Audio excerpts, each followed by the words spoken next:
Assalamualaikum warahmatullahi wabarakatuh. Bismillah walhamdulillah wassalatu wassalamu ala sayyidina rasulillah. Anak-anakku semua kelas 9, insyaallah pada kesempatan ini pelajaran kita adalah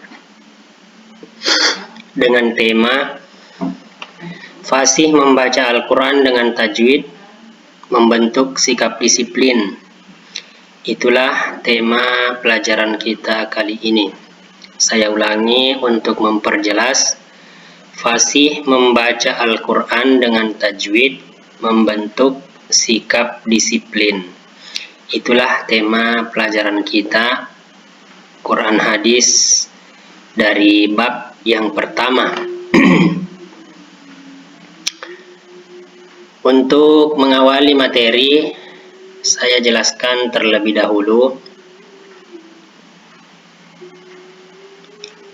Al-Quran adalah kalamullah.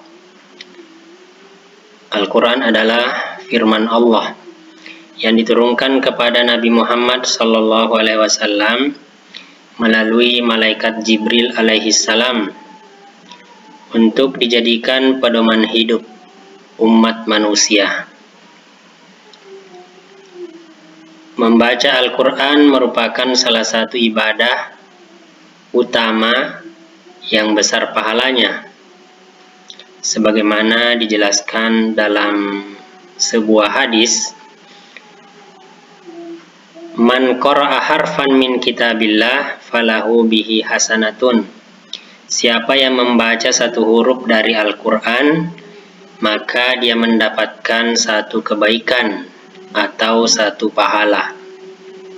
Wal hasanatu bi asyri amsalihha, dan satu kebaikan, satu pahala dibalas dengan 10 kebaikan atau 10 pahala. Jadi satu huruf kita baca dari Al-Quran, kita mendapatkan satu kebaikan. Sementara satu kebaikan itu 10 balasannya. Jadi kalau kita membaca satu huruf dari Al-Quran, itu artinya kita mendapatkan 10 pahala.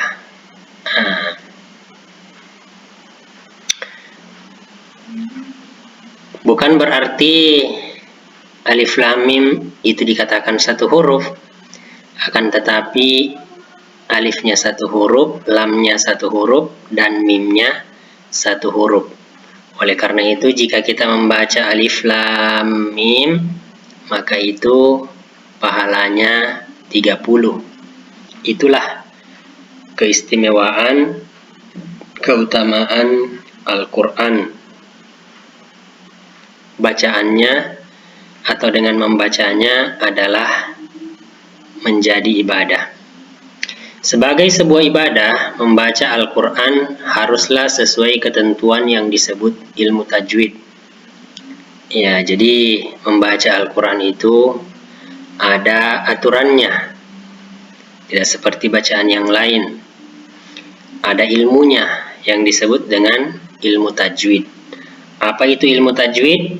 Secara bahasa berasal dari kata jawwada, yujawidu tajwidan. Artinya membaguskan atau menjadikan bagus. Jadi orang yang membaca Al-Quran dengan tajwid, dia memahami ilmu tajwid, artinya dia menjadikan bacaannya bagus, menjadikan bacaannya fasih, menjadikan bacaannya bagus didengar, ya, nyaman didengar.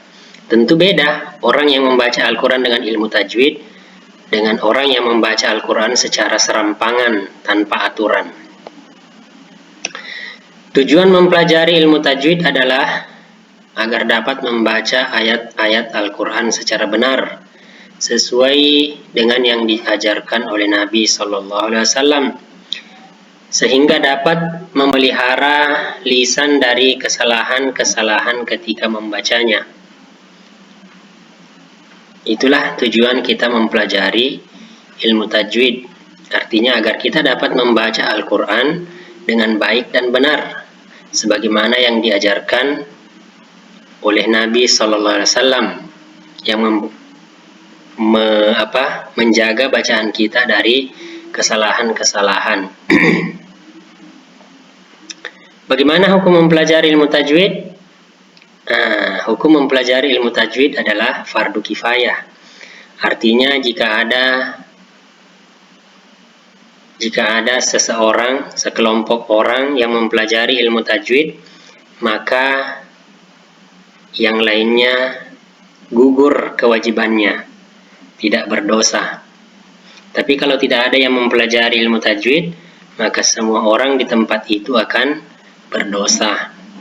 Tapi kalau sudah ada yang mempelajarinya, 1-2 orang atau sekelompok orang, maka kewajiban yang lain menjadi gugur. Itulah yang disebut dengan fardu kifayah. Sama dengan sholat jenazah, fardu kifayah. Artinya kalau sudah ada orang yang mensolatkan jenazah itu, kewajiban yang lain gugur. Tapi kalau tidak ada orang yang mensolatkan jenazah itu, maka semua orang berdosa. Itulah fardu kifayah. Sama dengan belajar tajwid, hukumnya fardu kifayah. Harus ada yang mempelajari ilmu tajwid. Kalau tidak ada yang mempelajari, semua orang di tempat itu berdosa. Tapi kalau sudah ada yang mempelajari, maka semua orang di tempat itu gugur kewajibannya, tidak berdosa lagi. Itulah pentingnya mempelajari ilmu tajwid. Akan tetapi, membaca Al-Quran dengan baik dan benar sesuai dengan aturan ilmu tajwid itu adalah fardu ain. Inilah bedanya fardu kifayah dengan fardu ain. Kalau fardu ain wajib bagi setiap orang, setiap individu. Membaca Al-Quran dengan baik dan benar adalah kewajiban setiap orang. Jadi harus mempelajari ilmu tajwid. Tidak ada alasan bagi kita untuk tidak mempelajari ilmu tajwid. Kenapa? Karena itu adalah membaca Al-Quran dengan baik dan benar, tidak salah-salah, hukumnya fardu ain, wajib bagi setiap orang. Artinya tidak bisa kita membaca Al-Quran tanpa tajwid, tanpa aturan yang baik dan benar. Sebagaimana dikatakan oleh sebuah ulama yang bernama Syekh Ibnu Al-Jazari. Jadi Syekh Ibnu Al-Jazari ini atau Imam Al-Jazari, masyhur dengan sebutan Imam Al-Jazari, mengatakan bahwa wal akhzu bit tajwidi hatmun lazimun. Membaca Al-Quran dengan tajwid hatmun lazimun, hukumnya wajib. Malam yujawwidil Qur'ana asimun. Siapa saja yang membaca Al-Quran tanpa tajwid, asimun, berdosa. Li'annahu bihil ilahu anzala. Karena sesungguhnya Allah menurunkan Al-Quran dengan tajwid, dengan bacaan yang benar. Wa kadzalika minhu ilaina wasala. Demikianlah yang sampai kepada kita Al-Quran itu dari Nabi, dari Allah Subhanahu wa Ta'ala yang sampai kepada kita. Itulah perkataan dari Syekh Ibnu Al-Jazari, bahwa membaca Al-Quran dengan tajwid itu adalah wajib. Karena Al-Quran harus dibaca sebagaimana yang diturunkan kepada Nabi SAW. Tidak boleh dirubah-rubah bacaannya. Oleh karena itu, anak-anakku semua, mari kita mengawali belajar dan mengamalkan tajwid dengan niat yang baik karena Allah Subhanahu wa Ta'ala, sehingga kita mendapatkan manfaat dan pahalanya. Kita mempelajari ilmu tajwid dengan niat yang baik agar kita mendapatkan pahala yang sempurna dalam membaca Al-Quran. Oleh karena itu, insya Allah pada kesempatan kali ini yang akan menjadi materi kita adalah bagian dari ilmu tajwid, yaitu mad far'i. Mad far'i yang terdiri dari mad lazim mukhaffaf kilmi, mad lazim musaqqal kilmi, mad lazim musaqqal harfi, dan mad lazim mukhaffaf harfi. Sebagaimana yang kita ketahui bahwa ada yang disebut dengan mad asli atau mad tabi'i, ada juga yang disebut dengan mad far'i. Mad far'i ini banyak sekali cabang-cabangnya. Salah satu cabang dari mad far'i adalah mad lazim. Mad lazim itu juga terbagi beberapa. Ada yang disebut mad lazim mukhaffaf kilmi, ada yang disebut mad lazim musaqqal kilmi, ada yang disebut mad lazim musaqqal harfi, ada juga yang disebut dengan mad lazim mukhaffaf harfi. Itulah yang akan kita pelajari kali ini. 4 mad lazim. Yang pertama, mad lazim muhaffaf kilmi, mad lazim musaqqal kilmi, mad lazim musaqqal harfi, dan mad lazim mukhaffaf harfi. Ya, jadi ada 4 mad lazim yang akan kita pelajari pada kesempatan kali ini. Oke, yang pertama kita lihat dulu sebagaimana yang tertera di layar.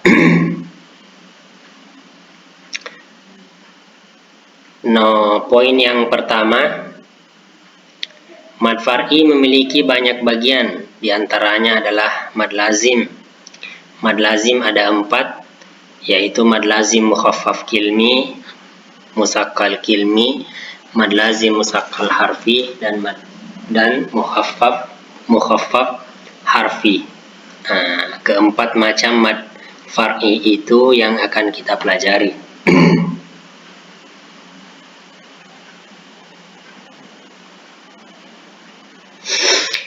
Oke, yang pertama kita masuk mad lazim. Poin yang kedua, mad lazim mukhaffaf kilmi. Apa yang disebut mad lazim mukhaffaf kilmi? Mad artinya bacaan panjang, lazim artinya harus, mukhaffaf artinya ringan, kilmi artinya kata. Jadi mad lazim mukhaffaf kilmi, bacaan panjang dari kata yang ringan. Sedangkan menurut istilah adalah mad lazim mukhaffaf kilmi adalah huruf mad bertemu dengan sukun asli dalam satu kata. Kita ketahui bersama bahwa huruf mad itu ada 3.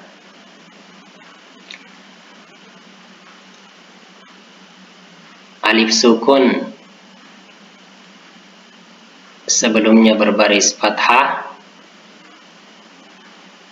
ya sukun sebelumnya berbaris kasrah, waw sukun sebelumnya berbaris dhammah. Itulah huruf mad bertemu dengan sukun asli dalam satu kata, satu ucapan. Jadi untuk memperjelas, saya berikan contohnya. Contohnya adalah al-ana. Itulah contoh dari mad lazim mukhaffaf kilmi. Dalam Al-Quran hanya itu contohnya. Tidak ada kata yang lain. Hanya al-ana saja. Itu pun kata al-ana cuma ada 2 dalam Al-Quran. Semua berada dalam surah Yunus. Jadi anak-anakku semua, kalau kita membuka mushaf, Kita bisa lihat di juz 11 surah Yunus, surah ke-10 ayat 50 sampai 52 dan 91 sampai 92. Saya ulangi, surah Yunus ayat 50 dan ayat 91. Di situ ada kata al-ana. Jadi cuma ada 2 tempatnya dalam Al-Quran. Satu kata hanya al-ana. Jadi gampang ini. Tidak usah pusing. Karena contohnya cuma 1. Itu saja. Nah, cuma 2 dalam Al-Quran tempatnya. Tapi katanya cuma 1. Satu kata, satu kalimat. Cuma al-ana saja. Berapa panjangnya? 3 alif. 3 alif itu 6 harakat. Jadi panjangnya itu adalah 6 harakat. Jadi kalau kita baca al-ana, al-ana. Nah, jadi 6 jari-jari tangan kita yang kita gerakkan. Nah, itu sudah sampai 6 harakat. Itulah mad lazim mukhaffaf kilmi. Jadi adik-adikku semua, paling gampang ini mad lazim mukhaffaf kilmi. Karena ada tandanya di atas. Itu seperti bendera-bendera. Itulah tanda panjang 6 harakat. Contohnya pun tidak sulit, karena hanya itu. Al-ana. Ya, itulah mad lazim mukhaffaf kilmi. Oke, kita pindah ke poin yang ketiga, atau mad lazim musaqqal kilmi. Kalau yang tadi mukhaffaf artinya ringan, kalau yang ini musaqqal artinya berat. Nah, jadi mad lazim musaqqal kilmi. Bacaan panjang seperti kedengaran berat katanya itu. Contohnya, coba kita lihat pengertiannya. Mad lazim musaqqal kilmi adalah huruf mad bertemu tasdid. Kalau tadi bertemu sukun, makanya ringan. Kalau ini bertemu tasdid, jadi berat. Dalam satu kata, ya sama pengertiannya ini. Yang membedakan, kalau mad lazim mukhaffaf bertemu sukun huruf madnya. Kalau musaqqal huruf madnya bertemu tasdid dalam satu kata, sama-sama dalam satu kata. Saya berikan contoh supaya lebih jelas. Contohnya kita membaca al-haqqah.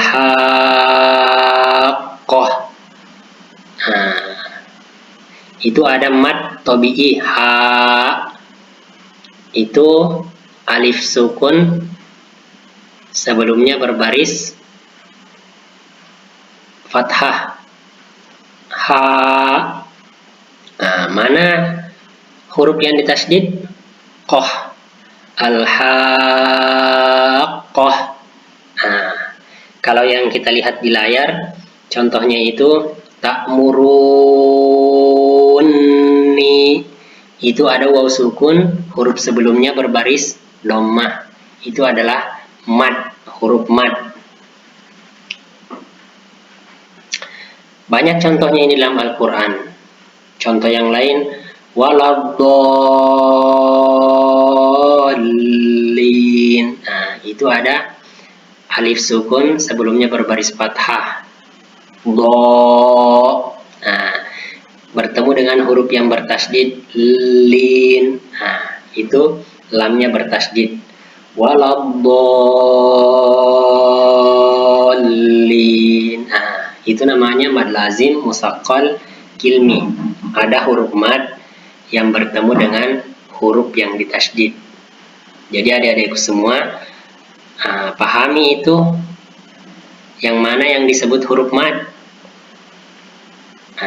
Selalu saya jelaskan, huruf mad itu adalah alif sukun, huruf sebelumnya berbaris fathah, ya sukun, huruf sebelumnya berbaris kasrah, atau waw sukun, huruf sebelumnya berbaris dhammah.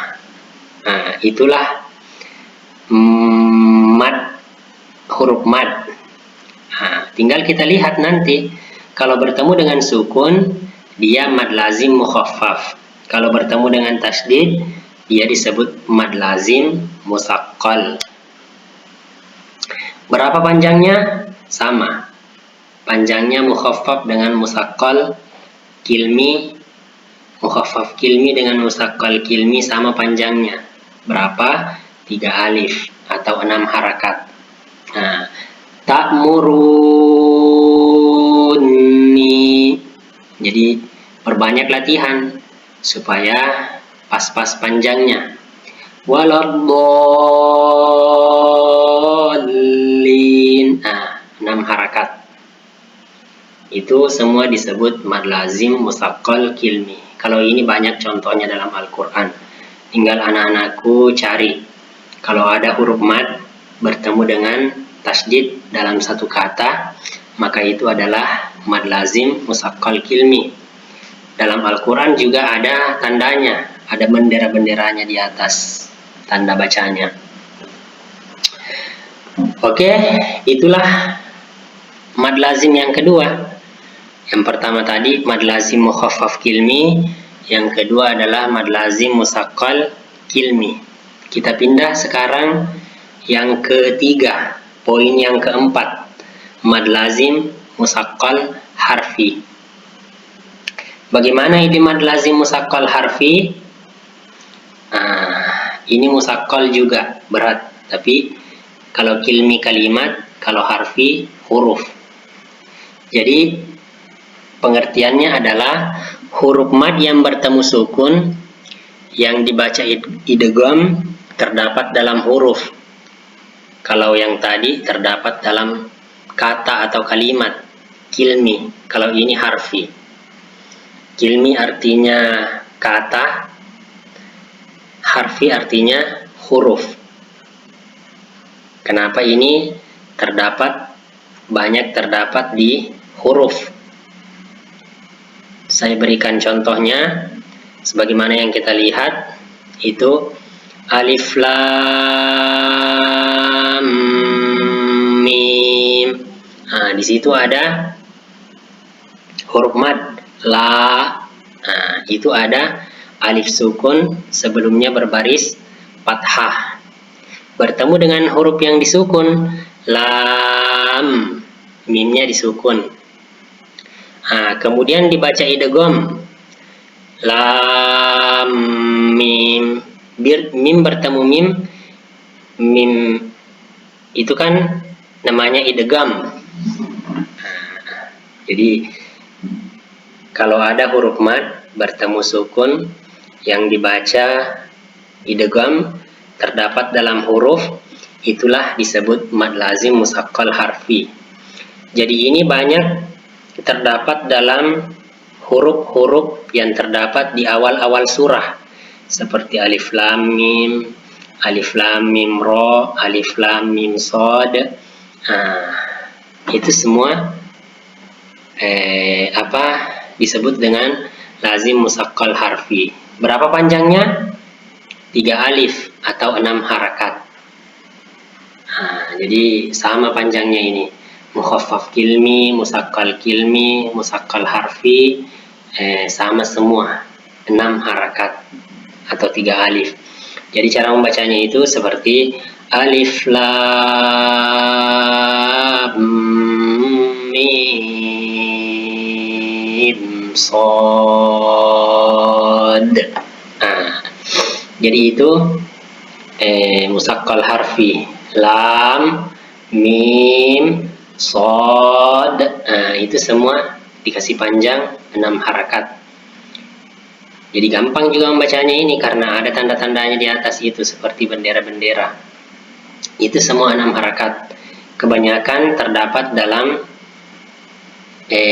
huruf muqatta'ah. Apa yang disebut huruf muqatta'ah?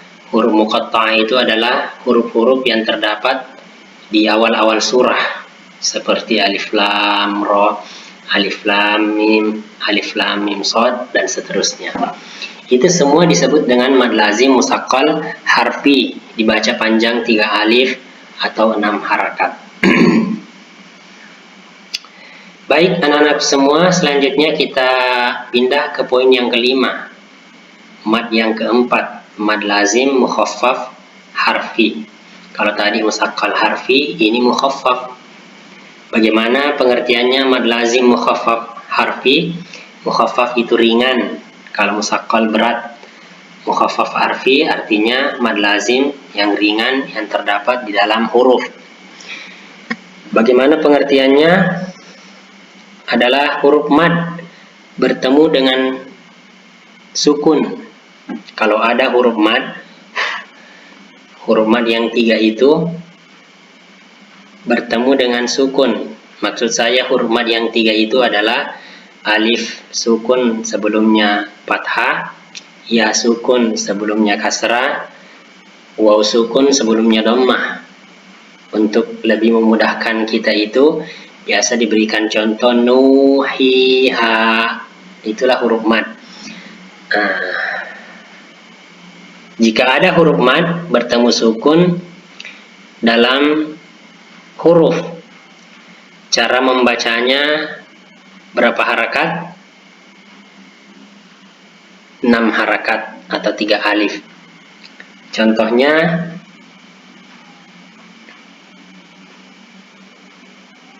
Yasin. Itu sin. Itu disebut mad lazim mukhaffaf harfi. Kenapa mad lazim mukhaffaf harfi? Karena di situ ada ya sukun sin. Sin itu sebenarnya kalau kita tulis di situ ada huruf ya yang mati. Huruf ya mati, sebelumnya itu berbaris kasrah. Jadi si itu adalah huruf mad. Bertemu dengan nun yang disukun, sin. Itulah huruf yang disukun. Jadi kalau kita tulis ya sin. Coba anak-anakku tulis. Bukan seperti tulisan yang tertera di layar. Itu tulisannya. Kalau kita tulis dengan lengkap, tidak seperti itu tulisannya. Sin, ada ya, ada nun. Itu tulisan lengkapnya. Jadi sin, kalau kita tulis lengkap 3 huruf, ada sin, ada ya, ada nun. Sin. Di situ ada mad. Hakikatnya di situ ada mad bertemu dengan huruf yang disukun. Jadi kalau kita baca Yasin, ya-nya 2 harakat, sin-nya 6 harakat. Kenapa sin-nya 6 harakat? Karena itu termasuk mad lazim mukhaffaf harfi. Ada huruf mad bertemu huruf yang disukun. Contoh yang lain, qaf. Qaf. Kalau kita tulis di situ ada qaf, alif dan fa yang mati. Panjangnya juga 6. Contoh yang lain, shad. Kan itu awal-awal surah semua itu. Qaf, shad. Ada juga nun. Wal qalami wa ma yasturun. Itu nun. Itu mad lazim mukhaffaf harfi. Nun, tulisannya hanya huruf nun, tapi kalau kita tulis lengkap ada huruf nun, ada waw, ada nun. Jadi di situ ada mad. Mana huruf madnya? Waw sukun, huruf sebelumnya berbaris dhammah. Nun. Itu semua termasuk mad lazim mukhaffaf harfi, ringan. Harfinya itu adalah karena terdapat dalam huruf-huruf muqatta'ah, yaitu huruf-huruf pembuka surah-surah Al-Quran. Baik adik-adik semua, mudah-mudahan bisa dicerna, dipahami dengan baik keempat macam mad far'i ini. Mad far'i artinya mad cabang, karena ada mad asli. Mad asli itu adalah mad tabi'i, kemudian ada mad far'i. Mad far'i inilah yang banyak macam-macamnya. Di sini saja kita lihat ada 4 macam. Ada mad lazim mukhaffaf kilmi, ada mad lazim musaqqal kilmi, ada mad lazim musaqqal harfi, ada mad lazim mukhaffaf harfi.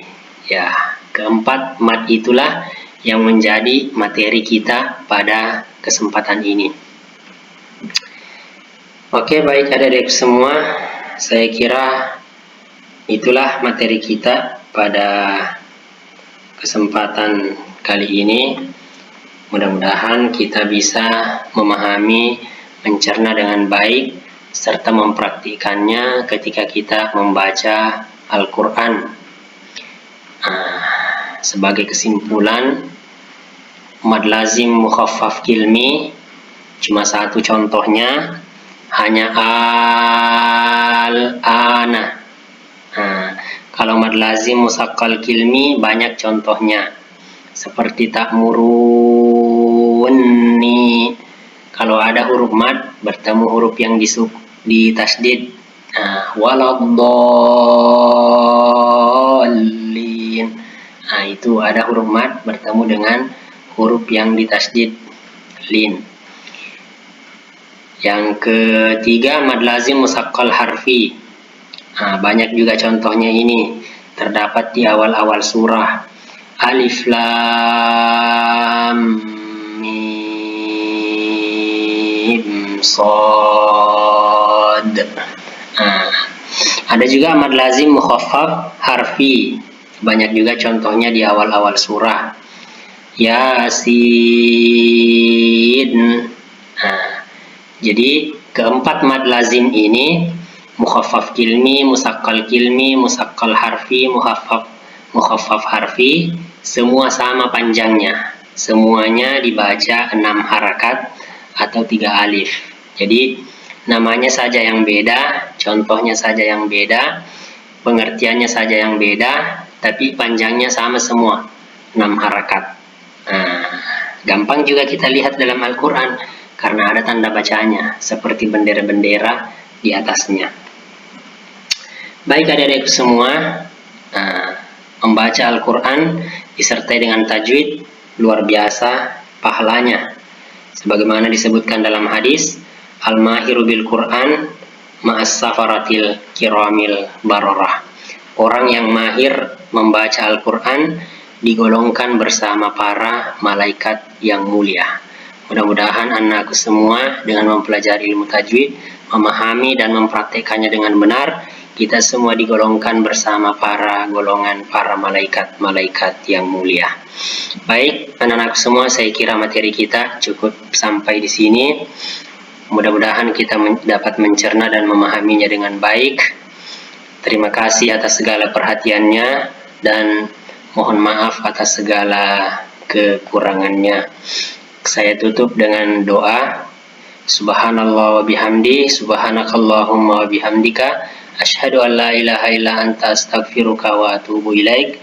Wabillahi taufiq wassa'adah. Wassalamualaikum warahmatullahi wabarakatuh.